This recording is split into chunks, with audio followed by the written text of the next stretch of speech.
How's everybody's Tucson? You having a good time? No, it's your fault. What do you see in the love? What's everybody fighting? I really enjoyed seeing the parallel from mine in China. Uli gems. Really fantastic. Hearing the story. And I'm really enjoying these sessions. Oh, wow, thank you. Tell APTA that. I will. And I enjoyed that you didn't have multiples at the same time, because there were so many topics I always wanted to see more and I couldn't. So I like the setup. It's great to meet you. Shelley has been instrumental in helping us with all these seminars last year and this year, so it's evolving. And it is. That's how they write my stories, just by being in the seminars. Thank you. Thank you for that. Who else? Who's bought something that was on your bucket list that you've always wanted to own and now you do? You also have shopping to do. That's what I heard. Hi, Miller. Who's this young person we have sitting here in our audience? Montgomery, where are you from? Eastern Texas. What brings you? Eastern Texas. What brings you to the gem show? Well, you're pretty lucky to be inside of the world's largest working gem trade show. You're a lucky guy. What are you looking for while you're here?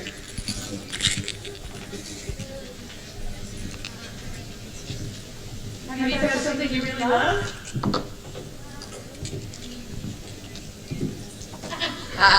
You just like the expensive stuff. Very nice. You found tons of thousands of dollars things like Have you been to the other shows? To see like dinosaur bones and big crystals? we did some last year. Very nice. You wanted to all about the gemstones. Well, we love starting young. I'm really glad that you're here. It's a lot of it. Very nice. Mama, are you in the business? Yes, ma'am. Okay, what do you do? What's your role in the world? Oh, that's a good question. I also enjoy personal career. Excellent. Oh, very nice. I think we should. Okay. Wherever you want to have stand, sit. All right. Thank you. Welcome to the final day of the 2024 American Gem Trade Association Tucson Elevated Seminar Series, sponsored by the American Gem Society. Colored, exclusive, dazzling dialogues. Colorful tales and trade secrets from Gemstone aficionados. In this session, we have 4 panel members who will discuss the art of infusing luxury and legacy into your retail space with the allure of colored gemstones. Our panelists of esteemed gemstone connoisseurs and jewelry artisans bring a vast amount of experience that they are eager to share. On our panel, members include Shelley Surgeon, curator somewhere in the rainbow, with 40-plus years experience in selling, and must have started when you were in single digits, right? Selling and collecting some of the best of colored gemstones, carvings, objects, art objects, and designer jewelry in the world. We have Cynthia Renee Markison, who began her career as a gem mine geologist and founded Cynthia Renee, who transformed the landscape of retailing colored gems with her innovative infotainment trunk shows, with teaching retailers how to implement the psychology of a collecting culture in their stores, trademarking a system for understanding color and wardrobing, and teaching how to sell to the female self-purchaser. Also on our panel, Kimberly Collins, AGTA's president, a self-started colored gemstone dealer entering her 28th year. You ladies started it really early. 28th year in her business. Her company, Kimberly Collins Colored Gems, specializes in curated fine color as well as an 18-karat finished line of jewelry. And our fourth panelist, and I'm quoting now, the Indiana Jones in 6-inch heels, but I don't see 6-inch heels today. Not here. Erica Courtney of the Courtney Collection. Erica travels the globe searching for the most precious, coveted, and rare gemstones to create her unique 18-karat gold and platinum designs. As she says, from the jungles of Asia to the depths of Africa, no adventure is too dangerous if it means finding some of the Earth's most beautiful treasures. Please give a warm welcome to our panel.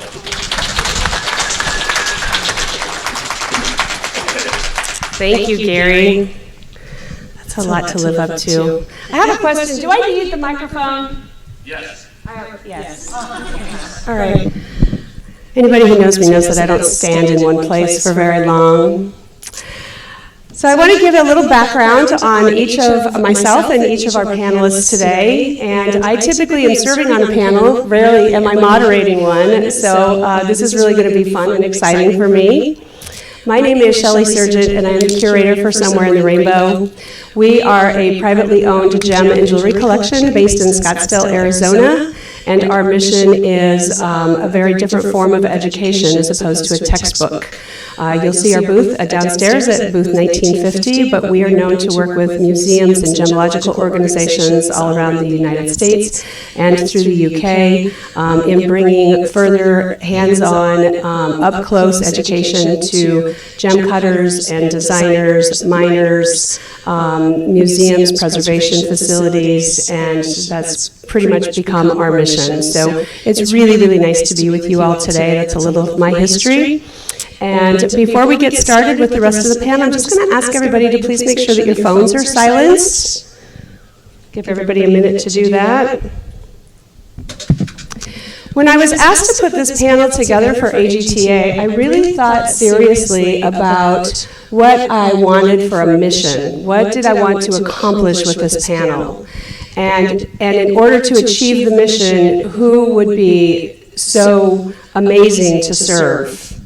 And the fact that there's three females up here really was not by design.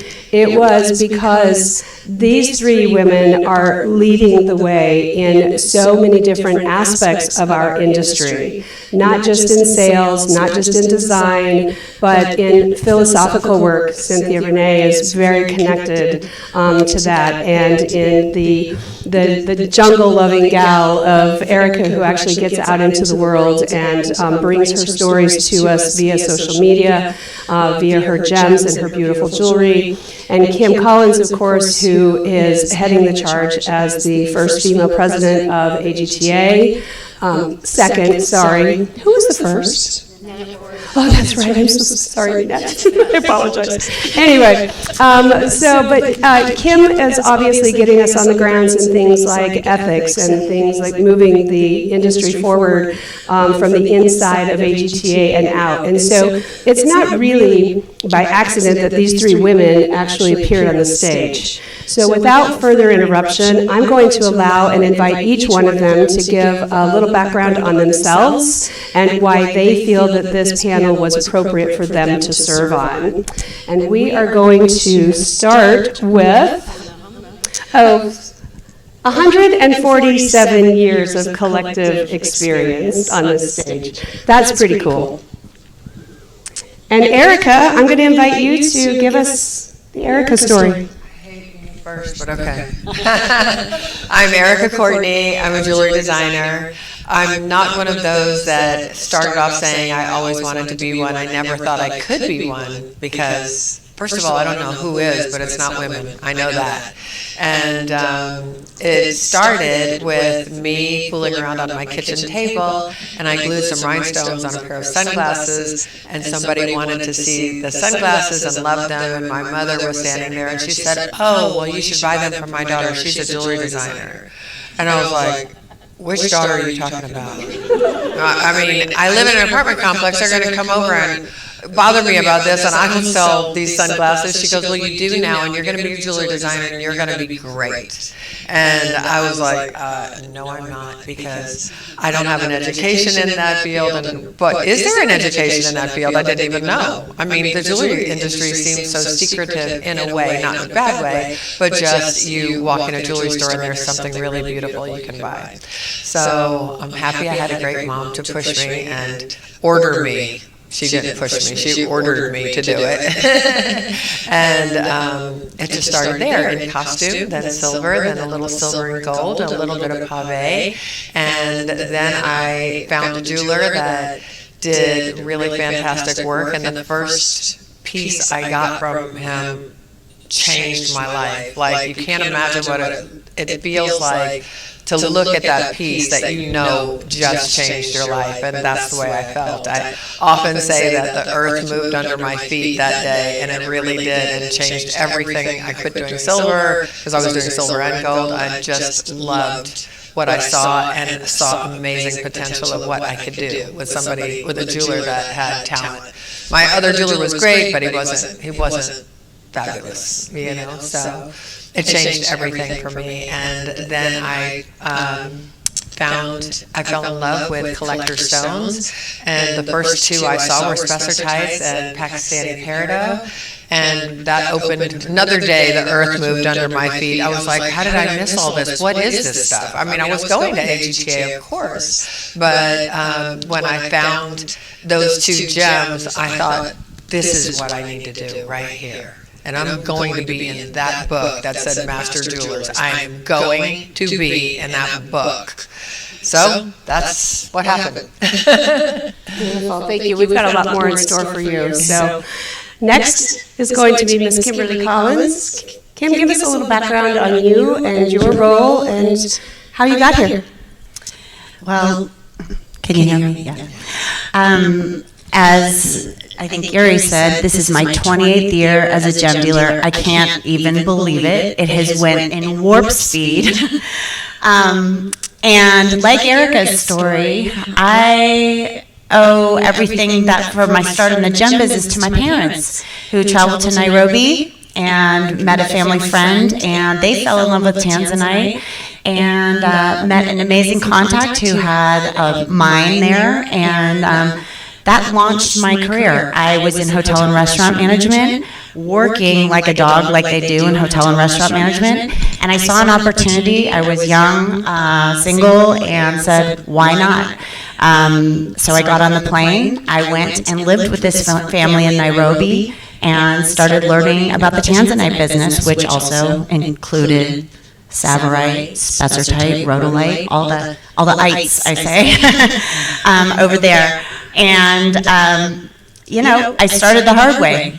Being a gem dealer is not easy. I quit my somewhat corporate hotel job, making actually a good living for a 20-something-year-old, and began schlepping gemstones by day, waitressing by night, because I had to pay the rent. And it took me a good solid 3 years to build my business and learn about stones more and more. I did a GIA home study course that really helped me and built my confidence. But the biggest confidence builders for me were Tucson here, coming to Tucson every year. I only went to Tucson 1 year as a buyer, which is the very first year I was starting my business. Every other year I've exhibited. And just keeping my eyes open and listening. I listened to so many of my peers, and I have to go back to one story, because one of my inspirations to be a gem dealer, that 1996 AGTA Tucson show I went to, was when I met Cynthia. I met Cynthia, and I had two takeaways from that show. One was at Cynthia's booth, because anybody that's seen my booth, it's colorful, it's bright, and that inspires me. I mean, I think all four of us have that in common. But Cynthia she made everything so beautiful and interesting, and I wanted to be like that too. She inspired me to be a gem dealer. And, she's still, it's amazing that we're on this panel today, and we're doing different things. Yeah, it is. I knew you were going to make it because you had the fire in your belly to come up to me and talk to me, yet you were so sincere and polite. And also, your parents were there, and they stood behind you, and you could tell that your parents loved you and were standing behind you in anything you did. Well, it's full circle, because they were at the 1996 show. They brought me there, and this is the first time they've been back, and now they get to see me in action this year. So it's really special to be here. Yeah, that's it for now. Well, obviously, that only leaves one of our esteemed panelists, and she's been inspiring women throughout our industry for a very long time. And of course, that takes us to Miss Cynthia Renee. I'm worried that my story's getting too long by now. But I started out, I was always very intrigued by the riddles of the earth, why there was a hill here, why there was a mountain there. So I got a degree in geology, and then when I did my thesis on the gem mine, and then did work in another gem mine, and then coupled with that, I was always, I don't know, I never felt like I had to go one way. I guess my parents instilled that in me as well. And I thought, well, what are all the things that I want to do in life? I really wasn't interested in getting married or like being a quote-unquote millionaire, though I wouldn't mind now. I wanted adventure, So I looked at the gem business, and I had secretarial skills, so I got a job as a secretary for one of the founding AGTA members, and then with other ones. And then I was just able to put it all together, and my love of writing and ideas and talking and design and art and travel. But when I started my business in 1990, I was supplying like more quality-oriented jewelers around the United States with finer quality color. You could not give a loose peridot away. I'm not kidding. They would not buy it. So it was a really hard thing. Kim mentioned schlepping. Yeah. And then they buy something, they would, because I was young and cute, and I come back in 6 months, but they hadn't mounted what I'd sold them. So I thought, I got to think of a way to help these jewelers sell things so I could sell more things. So from that, I started developing all my programs and things with the infotainment thing, and I would do staff training for them on how to sell colored gems. I would give presentations to the public. I would do press releases, do multimedia things for them, because they would have radio interviews then and TV interviews and things like that. And then also developed at JCK shows and AGS conclaves, and really at the AGTA, for a good decade, I'd give lectures every time and teaching about how to develop collectors. Collector culture was a novel thing there, the female self-purchaser. They thought that was really out of this world, and I think probably Erica too, we have almost all women for clients. And then from there, I developed this color palette system, which is a framework for being able to understand color and so forth, and moving into collecting. From that point, I had kids late in life, in my 40s, and collectors, high-end world caliber collectors, were coming to me because they wanted to get things that they couldn't get in a jewelry store, and more than that, to get knowledge and awareness that they couldn't, a jewelry store person couldn't answer for them on colored gemstones. So I helped some of these collectors build world-class collections, do really bespoke jewelry, and I just did that while my kids were growing. Now I have an empty nest starting again, and I'm ready to start a new phase, which is helping people understand and how to connect with jewelry as really their own personal transformation, which brings more vivacity to their life, creativity and satisfaction, and working with consumers and jewelers on that. Thank you all very, very much. Sticking to it. Yeah. Thank you. And my story, most of you know, so I'm not going to go into lots of details. I came up through retail. I started in the industry when I was 16 years old, and I was given 2 jobs. I could either gift wrap a package or I could clean the glass. And I obviously did both of them okay, because here I am 42 years later as the curator of one of the most prominent colored gemstone jewelry and objective art collections in the world, and that's all been through relationship building, through honoring the ethics, and just something that I think that we all will attest to is the honoring of the ethics. So without really going much further, each of you kind of touched a little bit about your moment. So I just want you to maybe expound a little on that moment, that fight or flight moment that you knew that this was your path, and taking that into the next level of, Cynthia quoted when we were talking about doing this panel discussion, she quoted a term that I love, and I have to come back and make sure I get it right, because you called it the power jewel. And I'd like each one of you to describe a little about your power jewel, and how that actually transcends not into your design, only into your designs and your lives, but how you also give that back to your clients. And how can our retailers give some of that back to their clients as well? Well, that's a big question. That's a great question. Your power jewel, Cynthia? Oh, okay. So a power jewel, I call it a power jewel because it's not just, oh, look at this, it's my power. It's something that expresses something deep inside you, your value system, an eternal compass with the way you move through the world, things that you want to be, things that you want to feel, and you take that, put it on your body, and it's a reminder of how you move forth. So today I have a lot of power jewels, and I create power jewels for clients, but this particular brooch, it's a Spectrum Award winner. She's the Owl Queen. I created her from being inspired by a line of Mary Oliver poetry. So I picked my owl today because I wanted to have the wisdom and insight to be able to give you guys what you needed and what information you wanted to inspire you. Erica? You know, I don't know if I have one power jewel, but the way I feel is when I put my jewelry on, I do feel a little bit different. You feel better. I mean, during COVID, I got up, washed my face, brushed my teeth, put my jewelry on, in my pajamas, got back in bed, and turned on Tiger King. Why was the jewelry so important? It was the only thing I felt I had during that lonely, lonely time, of having to stay in. I was in California, y'all, so y'all don't even know what it was like. 3 months. Got the y'all down? 3 months locked down. It was horrible. But it was important to me to put my jewelry on and watch Tiger King. I just felt different. I felt better. I think, one of my things is like, I'll be talking to one of my ladies that I've been selling to for years, and she'll say, I'm divorcing my husband, he cheated on me, and he did this, and I won't use their language because, oh my God, it can be very salty.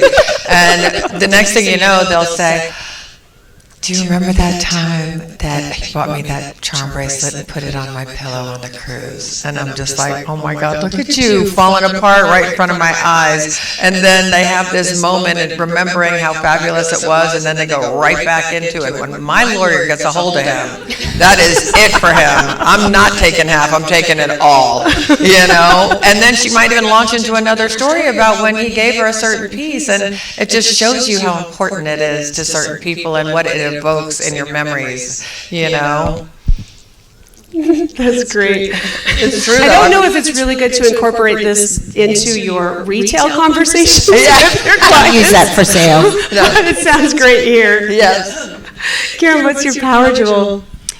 Well, like both Cynthia and Erica, I don't have one power jewel, and I'm working on my jewelry collection at the moment.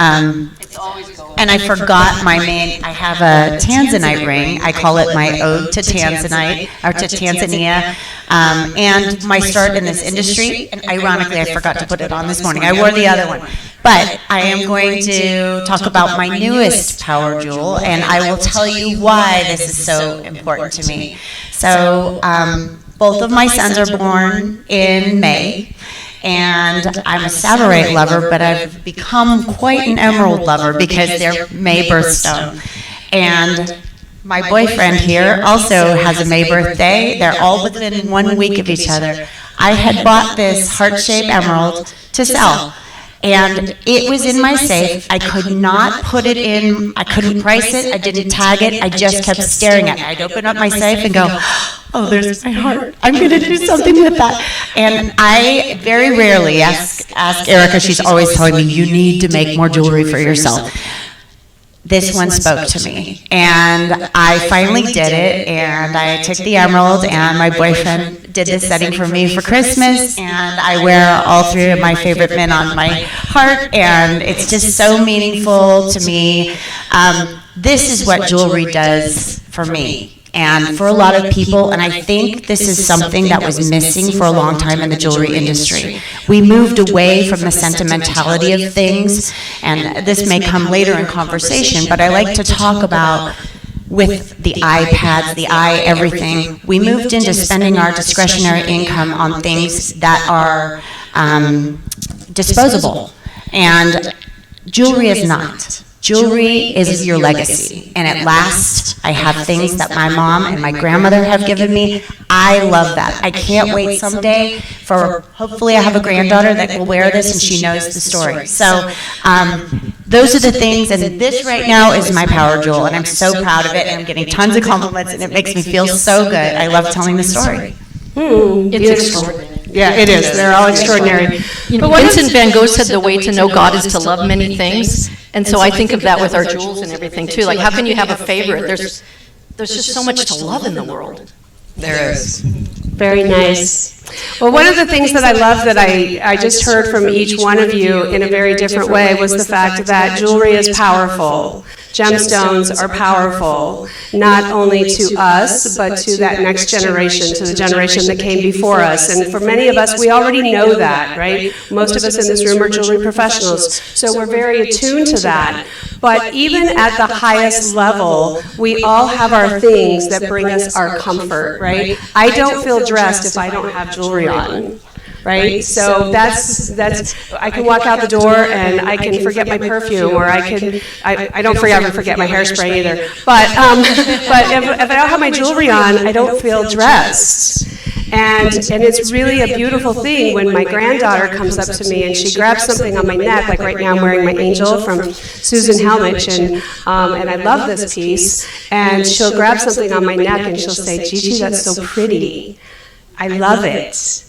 Right? And so we're already setting the stage for that next generation. Cynthia's daughters, your boys, they don't have a choice, they have to buy in. And Erica's granddaughter as well. So I think that that's a really important conversation to have, but how do we help our people in retail or in private sales, how do we help them transfer that information to the counter? What are some of your favorite ways of getting the buy-in from the client on the other side? For me, I pick out what, a lot of times when a client comes in, I kind of get a vision of one of my pieces on them. And I don't know if that's psychic or what it is, or just thinking that outfit looks really great with that. But a lot of times I'll go grab that particular piece. I do not look at prices ever.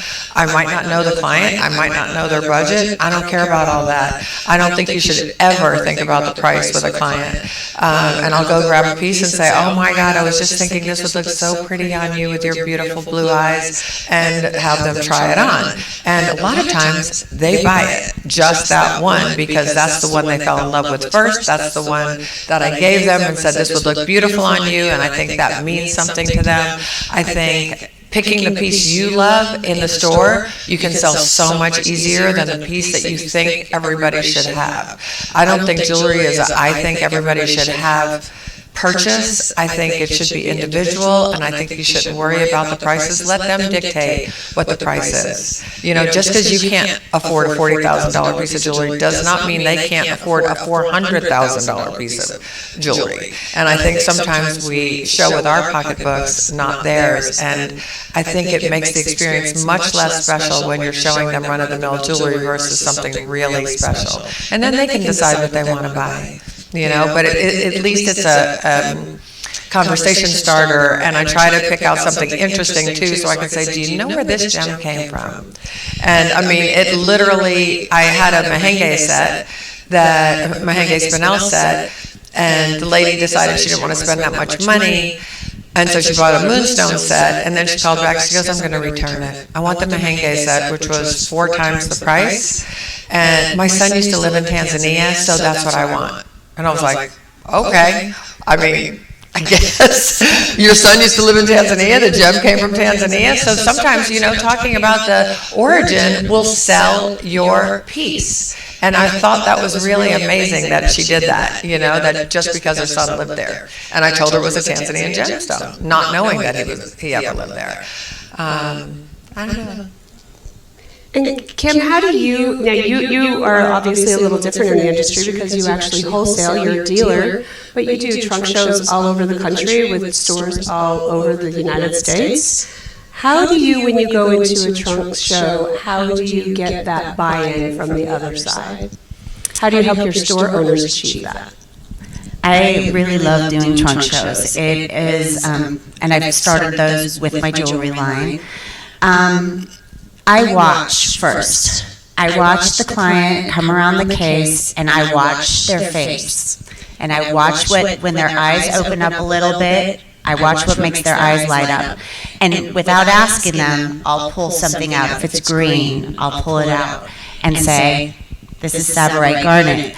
And she, usually you can tell what they're looking at. So I pay attention to what they're resonating with, but like Erica does, I will also show them things and get their pulse. If it's something special to me, I'm doing these rainbow layouts that are so exquisite. They're sapphires and an ombre, and I'm very proud of these pieces. And not everybody's a rainbow person. Not everybody is. It's very trend forward right now, but some people have a bad taste in their mouth about rainbows from the past and old jewelry. Nobody has bad ideas about rainbows. Let's be all clear, right? I love the rainbow, Shelley. Anyway, I'm just saying, but I'd show them that, and even if it's not the color layout they're going to collect, I also teach them, and I say, do you know how hard it is to gradiate these colors from dark blue into pastel blue into blue-green into yellow, and and I explain to them the story, and all of a sudden they weren't attracted to the piece, and they're now feeling it and going, wow, who did this layout? And so you go into a storytelling, as we know, is instrumental in selling jewelry. But I think storytelling also can go too far. I think telling them origins, seeing if they take that bite, like Erica said, saying, this Mahenge spinel is from Tanzania, is great. They may bite on that and say, oh, Tanzania, where did they find it? At Mount Kilimanjaro? Then they're interested in the geographic location, or sometimes they don't care. They're just looking at the beauty of the stone, and they're inspired because of the way it sparkles. And I love when clients say, how do you make it sparkle like that? That's one of my favorite things. We sprinkle a little dust on it. It's cutting. Yeah, no, but then it leads you into, oh my gosh, well, I'm very picky with the kind of cutting, and that's what separates really the men from the boys in this industry. Something that doesn't sparkle like that or has the sheen or luster, it's a different quality than something like this. So you lead in with that, and I always am trying to give the sales staff lots of tips and inspiration for colors. I like to know what they like also, because that's what they're going to sell. And lastly, I'll let Cynthia have her turn, is to the biggest takeaway from me with selling is to sell with passion, because we all have our favorite color. And it doesn't matter, when I convey that to my clients, like, this is the most amazing purple garnet, look at this find, isn't this beautiful? Even if you're not a purple person, they feel how special this stone is. So that is a very important part when you're selling across the counter, is to inspire. And that's what creates gem collectors and gem enthusiasts and people that go, what else is out there? I'm not into purple, but what about blue? Very nice. Cynthia? And once they pass one price point, they can never go back.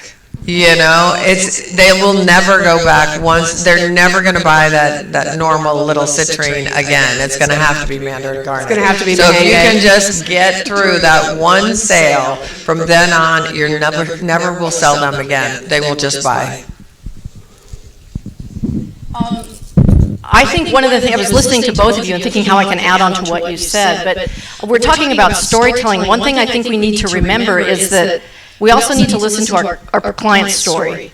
And from listening to their story and understanding it, you can begin to understand how you can make jewelry more relevant to their life. Because that takes jewelry out from being an occasion for a birthday or Christmas or a guilt gift from somebody or something into something that they want all the time because it's relevant to them. And I focus on the senses, like how does that feel? How does it feel on your body? Ooh, that blue. What would that blue sound like if it were music?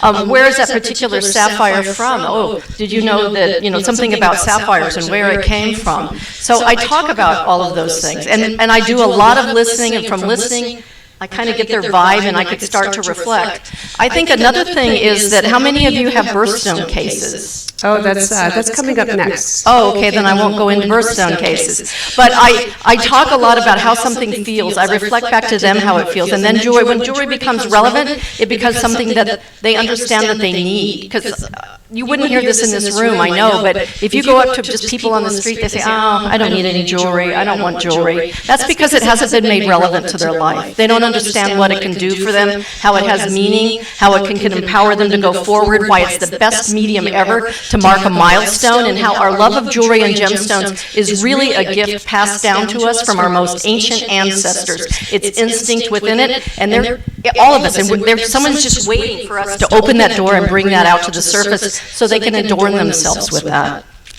Wow, that's a beautiful answer. Thank you. So for those of you who are taking notes, here's what I just took away from what you all said. You create the interest, and you create the close, and you create the sale because you give them an opportunity to experience, you educate them, you listen to them, and you move forward with all three of those components that are going to turn into something that's going to be meaningful, it's going to be lasting. And so I take away from this all of those things. And if you're taking notes, those are the key words, I think, are experience, give them an experience, give them the education, give them the story, listen to their story, and then come in and ask them how you can make their lives more significant. Yes? Yes. Any questions to this point? Any comments to this point before I move forward? Wow, you guys have all got to lighten up a little bit out there. Come on. It's the post-lunch. Oh, Robert. Robert.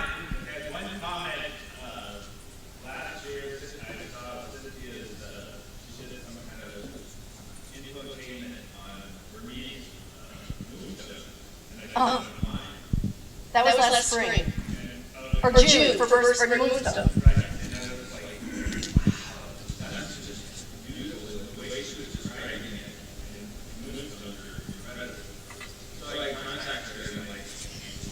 I made a sale.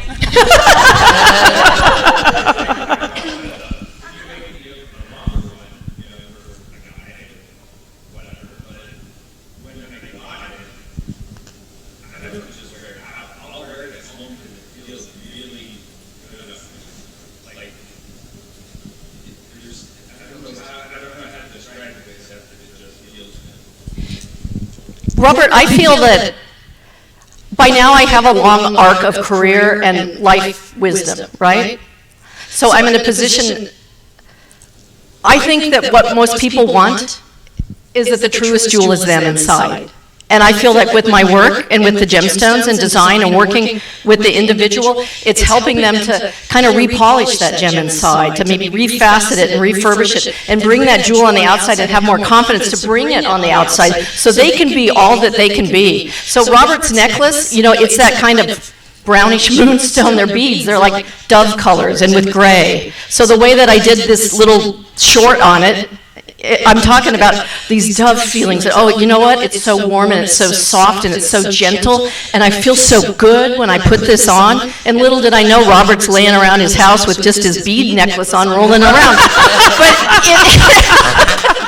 But it works, doesn't it? And it's not a sales shtick, it's true. It is true. Yeah. Oh, that's great. Put that image in our head. And his blue eyes.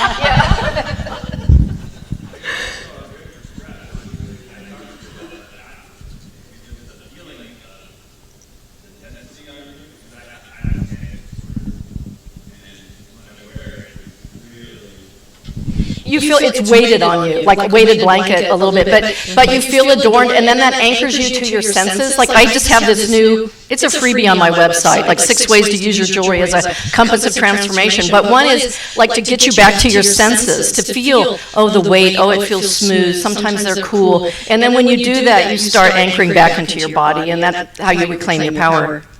I think a moonstone weight blanket sounds like the most luxurious thing that we could all have in the whole world, and I'd like Cynthia to make us all one. So Cynthia actually touched on this just a few minutes ago, and I'm going to go backwards. I'm going to go back to it for a minute. How many of you in the audience are retailers or have interactions with clients on a day-to-day basis, rather that be through a store? Oh, quite a few of you. How many of you have a birthstone showcase or a lead-in item in your store or on your site that you actually guide a client in with? Okay, yeah, okay.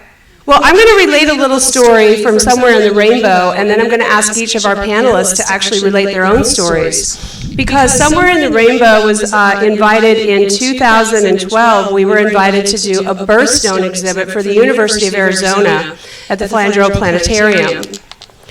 And I looked at Dr. Bob Downs and I went, oh, you've got to be kidding me. Like, we have one of the most beautiful collections of gems and jewelry in the world, and you want me to do birthstones? Blech. However, he convinced me, and he convinced me because he gave me the freedom to actually do every color of garnet, and the aquamarine, and the moonstones, and the tanzanites, and the turquoises, and the pearls, and the alexandrites, and he let me just go with it. And even though I didn't think it was really all that exciting, a couple of weeks later I went back down and I saw the kids in the planetarium all talking to each other about their birthstones and how exciting it was. And a couple of months after that, the attendance of that particular exhibit was up by about 40% because kids were taking their parents back, right? And so it continued to grow and evolve, and eventually it turned into a wonderful relationship for Somewhere in the Rainbow to the University of Arizona, now at the Alfie Norville Gem and Mineral Museum. And the reason that I tell you that isn't to tell you our story, it's to tell you what something so simple can go on to do and how it can grow and become exponentially more important than what you thought it was originally. And with that, I'm going to ask Kim, tell us your thoughts about those things like birthstone exhibits or like something like that that can actually help our retailers and their guests get to that next level. I love this question. I think birthstones are a huge opportunity if you're not a heavy color gemstone store. The diamond stores, I have a lot of clients that are like, we have a heavy bridal, we do a lot of bridal. I wish we sold more color. Well, there's a remedy to that wish. One of the first and easiest things are birthstones, and you know, birthstones doesn't have to be, when you think of birthstones, I think of the matching earring, ring, pendant, kind of the boring sweets that we saw for years. They weren't that interesting. They weren't that unique. There's such opportunity here. Take garnet family, for instance, January. You have your standard red garnet. You have rhodolite, umbellite, mahenge garnet, all different shades that now get purple in them, Malaya garnet, peachy pink. So that's just that warm side. You have Savorite garnet, you have spessartite garnet. You now almost have created an entire rainbow for January. There's not a color that, I guarantee, the person that doesn't like that deep dark red garnet that they thought was their birthstone, there's something for them because they may be a green lover. So right there you have an in, and that's a great question to ask the husbands that come in and say, I don't know what to get my wife for, like, what's her birthday? You know, that's one thing. Oh, she doesn't really like peridot. She's an August birthstone. Well, guess what? It's not just peridot in August anymore. There's this great stone called spinel. Let me show you a spinel. Look at how cool this is. Hot red, hot pink, gray. Such cool stories. So you know where I'm going with this. It's part of education for you and your staff, but as a store owner, I'd highly recommend you give your staff some tidbits and maybe do that. Start by educating per month. Okay, it's January. Start it and make it a thing starting January 1st. We're going to learn about garnets. Get your whole staff involved. Who can sell the most garnet? Who can sell a savorite first? You know, there's a lot of ways to become creative and make it fun and also educational for your sales staff, in addition to educating your consumer, your buyer. I created part of my line. My line started with what I call the Yum Drop collection, because birthstone jewelry, I'd go all over the country, store to store to store, and I'm like, oh, their birthstones were so bad. And I felt bad. I just, I wasn't trying, I just felt bad because there's such better stuff out there to sell. I felt badly for the store. I felt bad for the end consumer. I'm like, give them something fun. It doesn't have to be more expensive.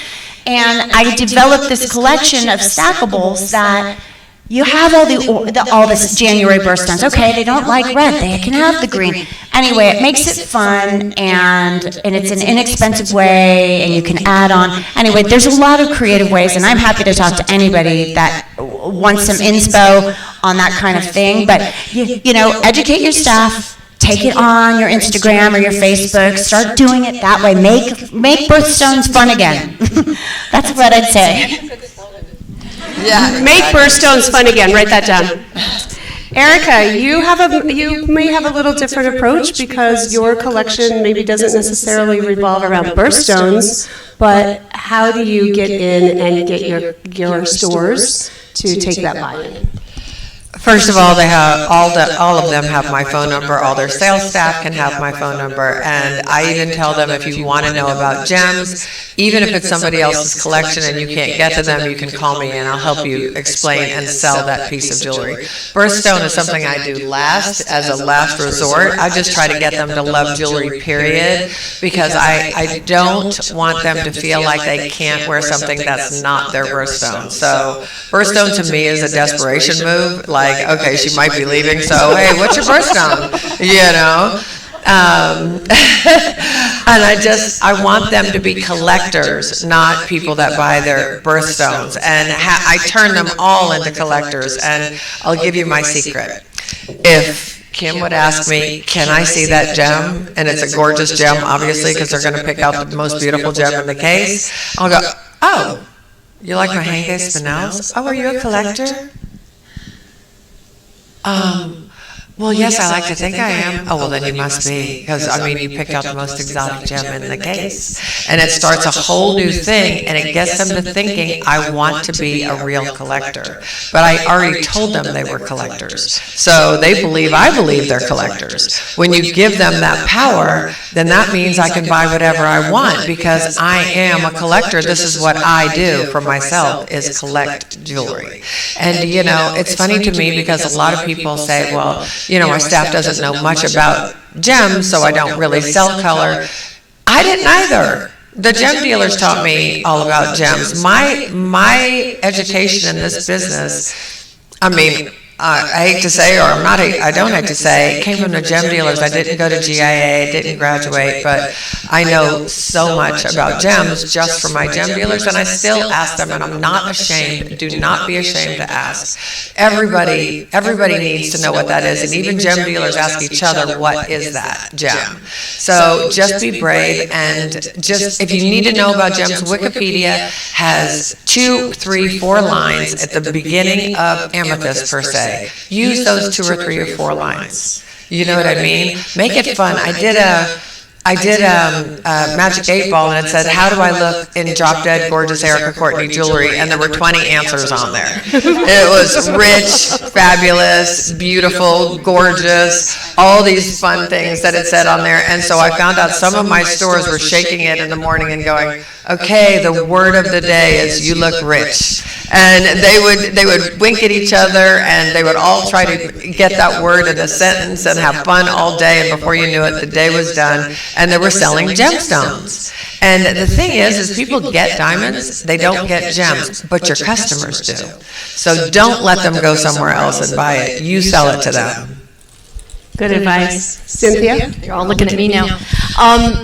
I think birthstones can be a really good entree. It's like, what, a life raft? Like the customer knows it, so it's something secure, and then you can use that to swim off to a lot of different shores. And there are more and more, like you see the garnets and the sapphires and so forth, so they're maybe not just such a staid display of September or January. But what do you do about February or March, or dare we say August or June?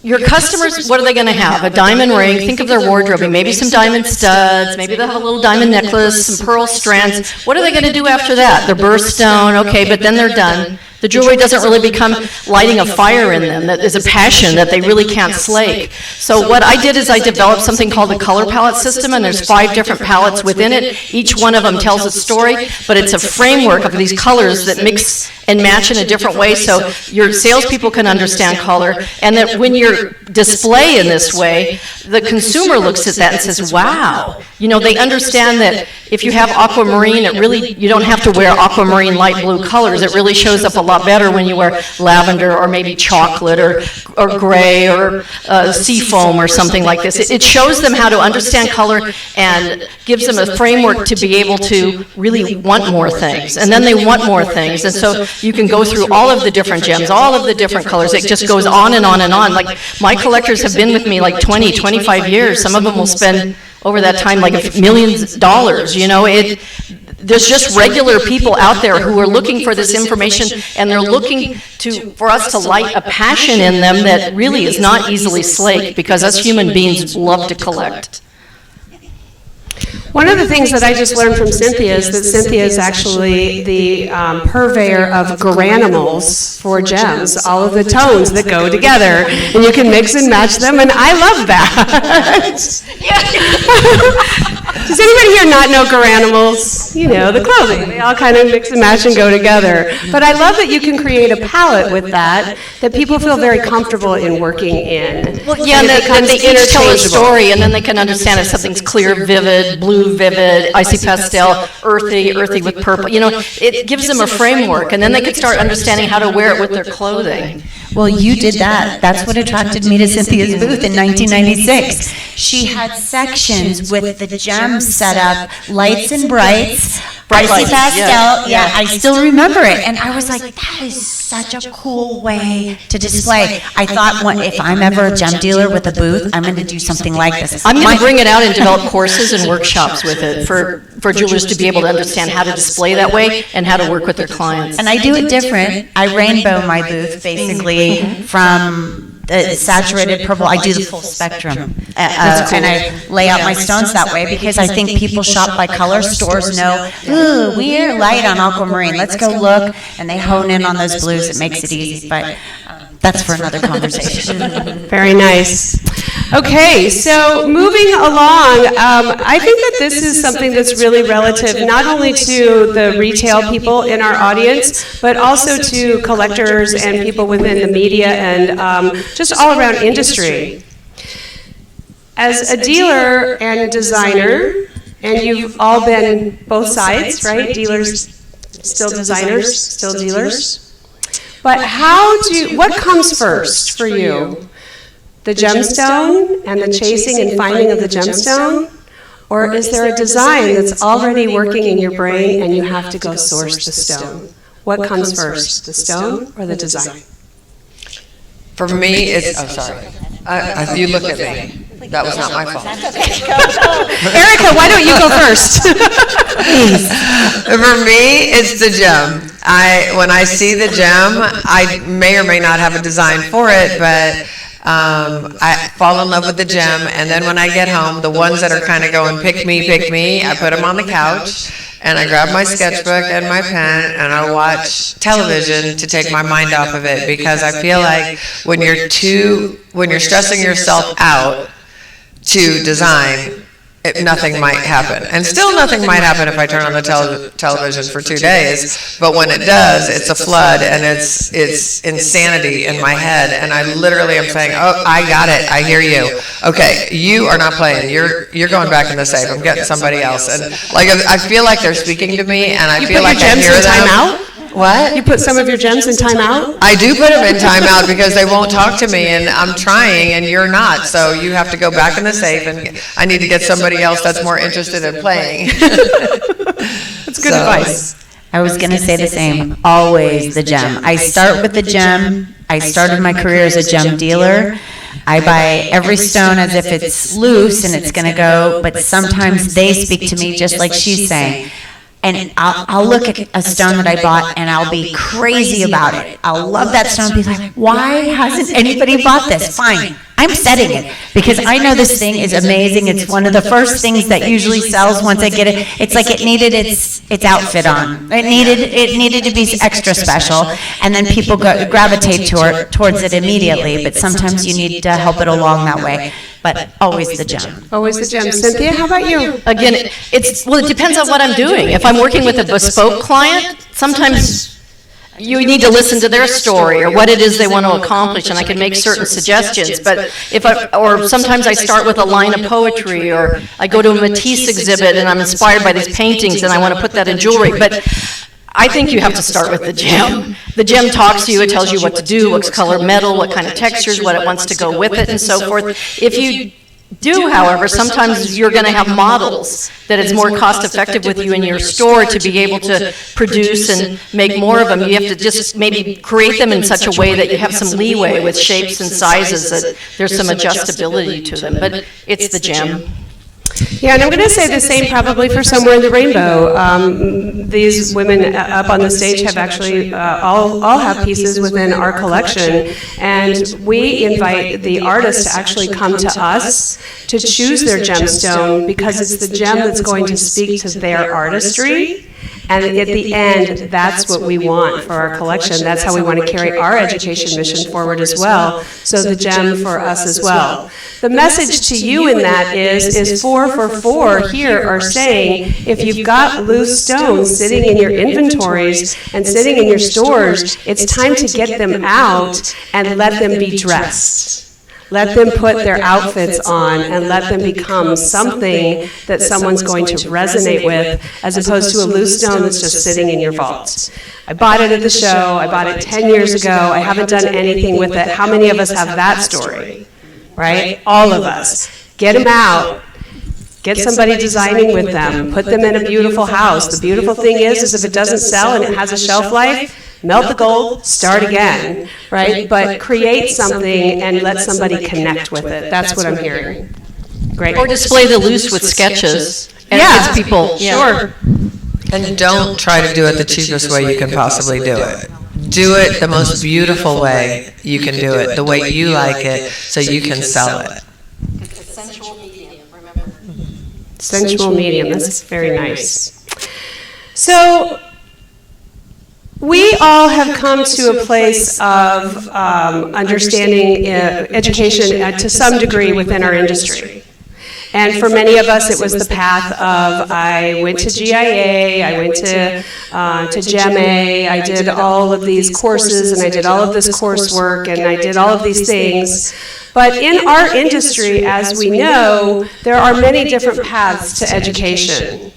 And so I'm going to ask each of you to give us a little bit of your background, what your education has meant to you, whether it be in a textbook or in a classroom setting or being on the gem floor and just dropping, going, and learning. And Eric, I'm going to start with you because you actually touched on this a little bit in your opening statement. Tell us a little about Erica and your thoughts on education and how we achieve that. I think education is key, but if you're not going to do it, do not wait. Don't sit there and say, I'll do it later, I'll do it later. Just go sell it. When I started selling gems, I didn't even tell people the carat weight. And the first person that asked me, which was years later, how many carats it was, I was like, why do you want to know that? And I mean, seriously. This is a piece of jewelry. Why do you care how many carat weights, how many carats it is? And the store owner said, she doesn't sell carat weight. She sells gorgeous. And I mean, that's what I want you to do. I want you to sell gorgeous. And if you don't know what it is, do what I told you. Go in Wikipedia, look up 3 lines, sell it like that. Tell them 1 line, isn't it gorgeous?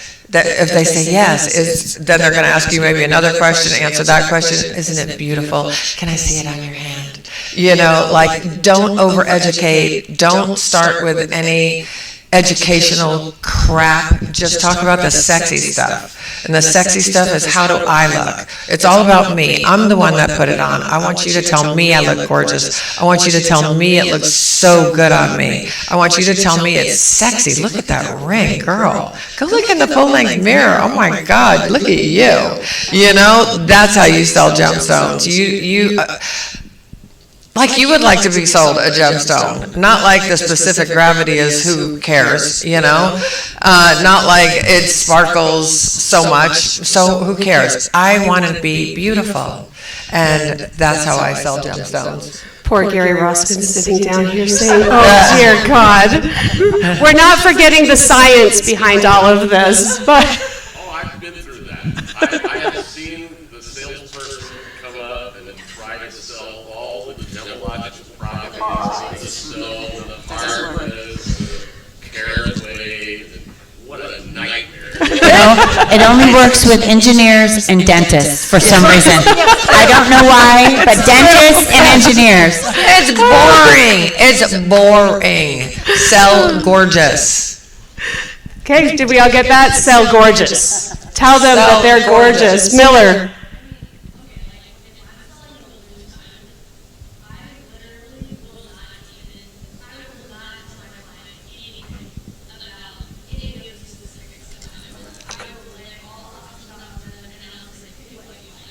And you know what? Every store I've ever seen educating a young couple about diamonds, every single time I've seen it happen, they walk out the store. I said, what did you just spend 2 hours with them for? What is your problem? Sell them a diamond. You get them 3 diamonds. Under their budget, over their budget. Put them out. They're going to buy over the budget every single time. You tell them how pretty it is. Oh my God, I love. You can't educate them in 2 hours. Did it take you 2 hours to learn about diamonds? No. So don't do all the boring stuff. Just do the sexy stuff. And I'll tell you a trick of mine too. When they are looking at something and listening to you talk about something, they're kind of have like their eyes wide open, their mouth might be a little bit open, and then at some point, they're going to go, close their mouth and look down at the piece. Shut your trap. Shut up. Shut up right then and there, because now they're thinking about that they're going to buy it. So give them a moment. At a certain point, lower your voice and go, it's so beautiful on you, or isn't that just gorgeous? Do you love that stone? Just ask positive questions for them to answer you positively. Of course they love that stone. Just trying to figure out how many credit cards I have to put it on. Just give me a second. Do not sell them. Let them buy. Right here.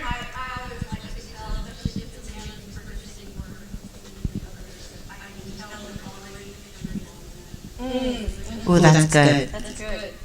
That is a great one. Did everybody hear that in the back? So she said that one of the things that she always does is when somebody's getting to that moment, she will remind them and ask the question, isn't this going to be beautiful on her, or isn't this going to be a great gift for him? And she's already placed that positive reinforcement that they're buying. And they're buying with you, they're not going to leave and go somewhere else, right? Sometimes I say, this is the one. I see this is the one. And it just closes it. It's done. Yeah. So you can read, again, that goes back to reading your clients, reading them, and yes, you can tell. So Cynthia, I'm going to ask you the same question that I just asked Erica. Tell us a little about your education and your background, and then how you would recommend that your clients might do it a little differently.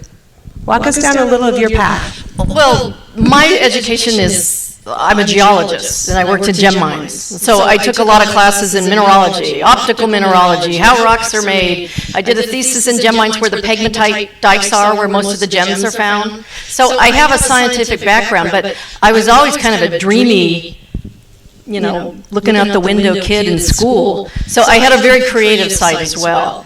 And I started out because I wanted to be taken seriously with the science, and I was young, and people didn't pay attention to me perhaps as much. But now, what was good is that I had such a background that, nobody could con me.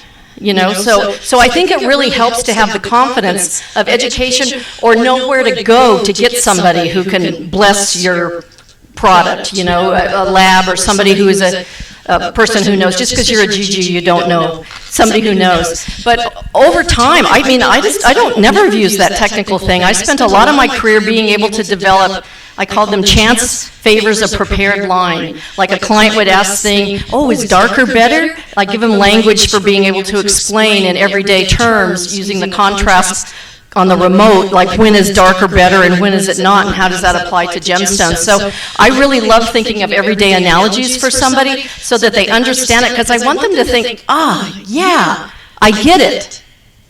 My kids, we were talking at the table the other day, and they said, we were talking about our superpowers, and they said, you know what your superpower is, Mom? And I thought, oh no, it's going to be screaming, And it was, you're an encourager. So I like to try to encourage, whether it's the salesperson or the jeweler or the person who's buying the gemstone, to really have confidence in how it feels on them, how it's going to enhance their life, what it does for them, because I think everything gets down to, of course, you want it to be the right gem at the right price and represented correctly. But it gets down to how you feel in it. And if you tap that into your client, that's what comes something that someone wants more and more of. Very nice. Kim, your turn. So I think I spoke a little bit about my background. I was hotel and restaurant management, 4-year degree, thought that was my career path. And lo and behold, those professors were right, saying this is not an industry that's easy. And it's not even that. I can work till the cows come home. It just wasn't a sexy industry. I wanted a holiday. And, I had an opportunity to jump on the plane and go to Tanzania and Kenya. And I took it. My education for this business started there.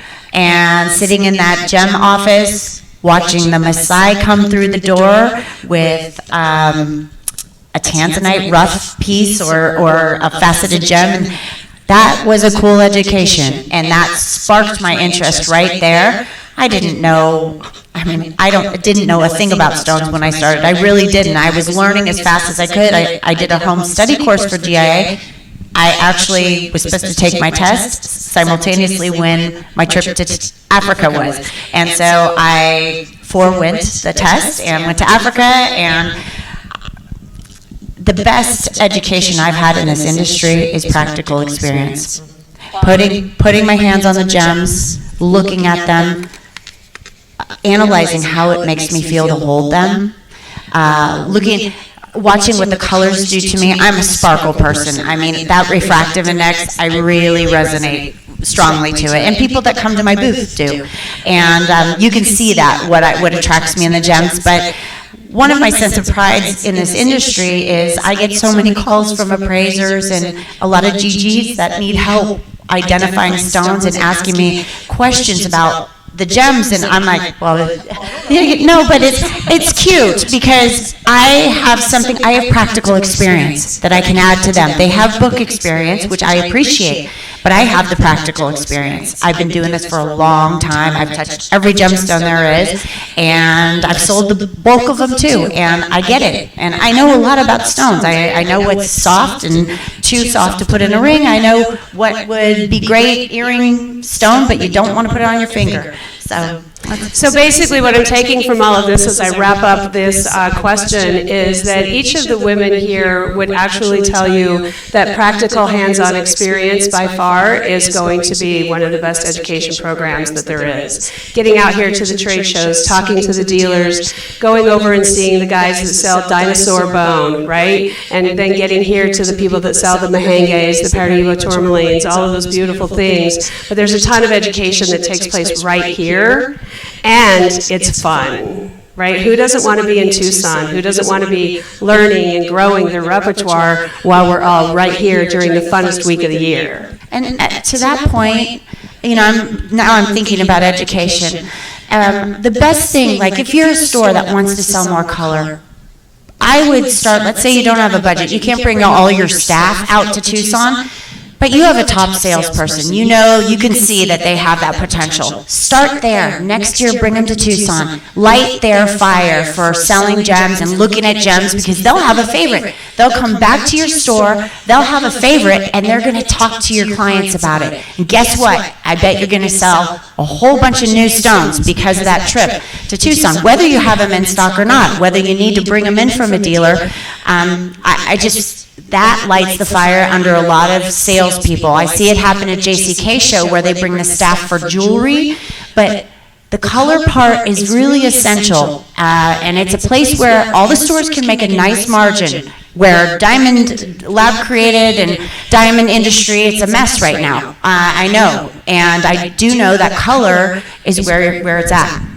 Well, and then when you come back from here buying, don't just put them in the drawer. Have staff meetings. Like, tell your staff what happened here. What did you see? What's going on? Show them the stones you have, what you're thinking. Have them write down, like, what are the key sales points for each stone? Because they start to remember then. Who are they going to call for these stones? How are they going to market them? And I used to, when I used to have a booth here with my jewelers, I'd give them, like, ad slicks and postcards and stuff that were 3 days, 5 continents. Like, I went shopping around the world in a few days here. And you can really use that as a promotional aspect and develop a following of collectors who can't wait till you come back and get first dibs on what you bring back. So we have about 10 minutes left, and I've got one final question, and then we're going to open the floor for questions and answers. You just touched on something that the diamond market is quite a bit in chaos right now. We all know that. But outside of that, why do you think colored gemstones are so important at this transitional point of our industry? And how do we ensure that the whole world hears that message? Go ahead, Kim.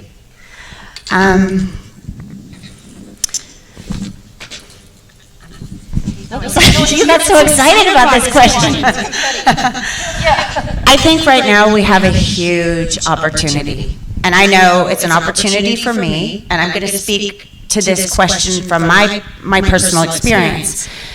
Because of what's happening with diamonds, I'm getting more and more and more calls. I do a lot of gemstones for bridal, sapphire spinel, and it is a huge opportunity for you as a retail jeweler right now to have color in your store as an option. Because between the lab created, the greenwashing, there's a lot of stuff out there and information the consumer's getting that is going all directions, that they're not sure what's up or down. You know what's stable is color. It's the same. There's nothing, aside from prices being up on everything a little bit, color is very hard to sell off the internet. It's very hard. Even though it's happening, it's still hard to sell off the internet. It doesn't have standards like a diamond grading paper from GIA. You can look at a GIA lab report and pretty much know what you're going to get. You cannot do that with color, and you can't figure out what you're going to feel like until you have that stone on your hand. So you have a huge opportunity right now to sell color, whether it be for bridal, whether it be for a special occasion, whether it's a self-purchase of something beautiful that somebody wants to adorn themselves with. So I hope that answers the question. Did I answer it? Yeah. Does everybody feel like they got an answer from that? Takeaway? Did you get a takeaway? Right, that's really the most important thing. Is color's opportunity. Takeaway. That would be my slogan here. Color is opportunity. Cynthia, I see your microphone up. Oh, yeah, I get excited about this one. How many of you had little collections of things when you were kids? Like you collected little Matchbox cars, maybe some pebbles. What are those little things that they sell, like Pokemon and all that kind of stuff? We have a basic human instinct to collect. And collecting is a really unruly passion. Once you tap into that, it moves and moves. Here we are in the colored gemstone business, and we have a product. I don't think there's another product in the world like this that has built-in mystique, beauty, true rarity, not manufactured rarity, something, a spiritual aspect, beauty, everything in it. We have that in colored gemstones. That desire we have as little kids to collect those things, that doesn't just go away when we grow up and we add a whole bunch of zeros to our bank account. It's there. And with colored gemstones, there's so many different things to collect. my Lord, it's like almost endless, and it's so pleasurable for the consumer. It's really good business for the jeweler. And that's what colored gemstones is. It's beyond the diamond ring, the stud, the anniversary. It's something that continues all year round with people. People are always buying projects because they feel good in it. Nice answer. Erica? I feel the same. There's so much money to be made in color versus diamonds. You get a real markup in that, and you need that in your store to stay in business and to have a lot of merchandise in your store. I think there's endless amounts of ways to get people to buy color if they don't have lavender. Oh yeah, I have purple. No, you don't have lavender. Oh, you're right. And you're a collector. You need to take this. You know, like that's how I do it. I mean, I just think with diamonds, after you have 15 diamond necklaces and 15 diamond rings and 15 pairs of earrings and whatever else, bracelets, what else? You know, how are you going to remember? It's all diamonds, it's all white, what she already has. For me, I can remember, oh, she has the lavender, I'm going to get her the purple. She has the light green, I'm going to get her the dark green. She has garnet, I'm going to get her a mandarin garnet. You know what I'm saying? And things like that. They have so much, especially if they're rich. They have so much money, you can't even believe it. Believe me, I know. And you have so many opportunities to sell them a whole new set of jewelry in a whole new color. And even with people like that, they're going to want it in platinum later. You know what I mean? You don't have the platinum and sapphire. Don't ever be afraid to say, but you don't have the platinum and sapphire. Wait, how old is that sapphire? Oh, you got that in the 70s? Let me see the cutting on that. Well, it's really dark. You should get a really good one. You know? And believe me, be brave. They will do it. I swear to God, they will do it. They're asking you to tell them you're their stylist. Well, I mean, you know, I pretty much did most of my business in Hollywood before I moved to Texas. And I can tell you, I was a stylist basically when the stars would come in, and I took that to the road when I do my trunk shows. And it's okay to say, you should get a better one. You're rich, lady. Don't walk around with that. I mean, I have literally said that. You cannot wear those. A testament to what she's saying right now. I know it sounds far-fetched. Store after store after store that Erica has worked with literally loves to say they have never seen anybody sell like she sells. I love hearing these stories. She has some big clients, and they said, we just step back and let her have it, because she's a good read. She's saying some things that sound outlandish, like they really do, but she reads the people very well. She reads them and then goes for it. She treats them like they're all multimillionaires, whether they have not a pot to, you know. Anyway, she treats them all that way, and they feel it, and she makes them buy bigger than they've ever bought. And I've heard it from many stores in this industry that you sell with. So, like I said, just be brave. You know, if you don't be brave, you're never going to sell it. And whatever you think, I can't sell that in my store, you are correct. You cannot. You know, and if you feel like you can sell that in your store, you are also correct. Yes, you can. If you feel it, you can. If you say I can't, you are correct. You can't. You know, and I just take chances. And I mean, this lady bought these ugly briolets. I don't even know where this aqua, I've never even seen aqua material like this. And it was just kind of wire wrapped, and she put it on one of my Huggies, and I was like, what are you wearing? And she goes, what? And I said, what is that? And she said, they're aquas. I bought them for, you know, this girl was raising money for such and such, and so I just bought them because, just to give her the money. I said, give me those right now. And she took them off. I threw them in the garbage. I said, next time that lady comes near you, you tell that bitch, I'll give you money. Just keep your jewelry to yourself. Don't ever buy that crap again. You cannot walk around Houston, Texas with a diamond ring like that in the station of life that you're in and wear that. What is that? Let me go get you some earrings. And I sold her some earrings, and they stayed in the garbage. As a moderator, do you think I'm going to stop that train while it's in motion? Hell no. You know, So we have just a couple of minutes left with this dynamic panel. At the end, I'd like to open up for any questions and answers, but what's really important before you leave us today is for me first to say thank you to Gary Roskin for hosting us, to AGS for sponsoring the AGTA series, and for these beautiful, dynamic, strong, smart, and brave women. So thank you very much for serving with this on this panel with me today.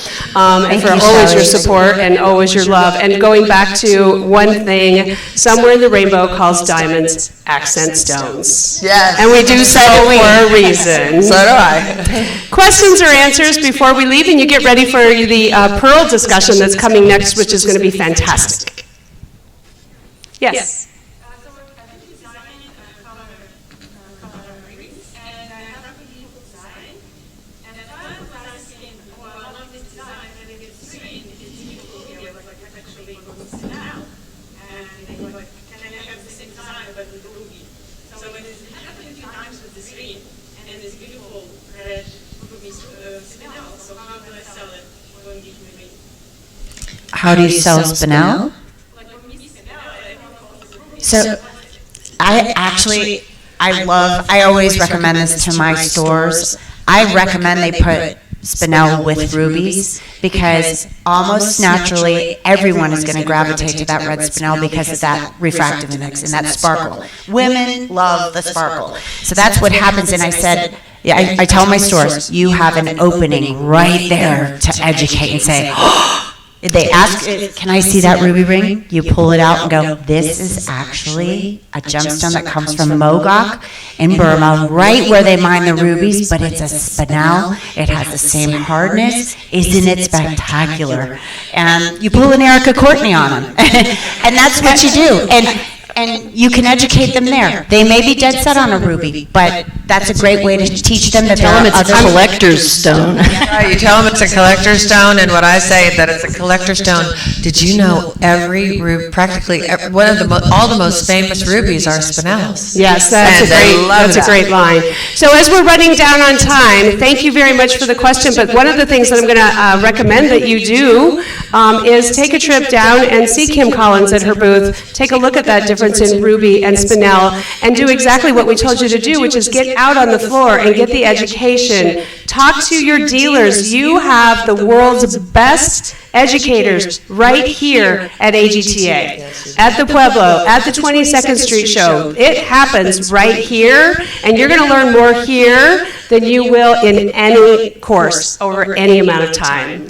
So thank you all so much for being a wonderful audience. Thank you for sharing your time. We know your time is valuable in Tucson. And for those of you who are staying for pearls, they'll be up on stage soon. Thank you very much. Thank you. Thank you. Thank you.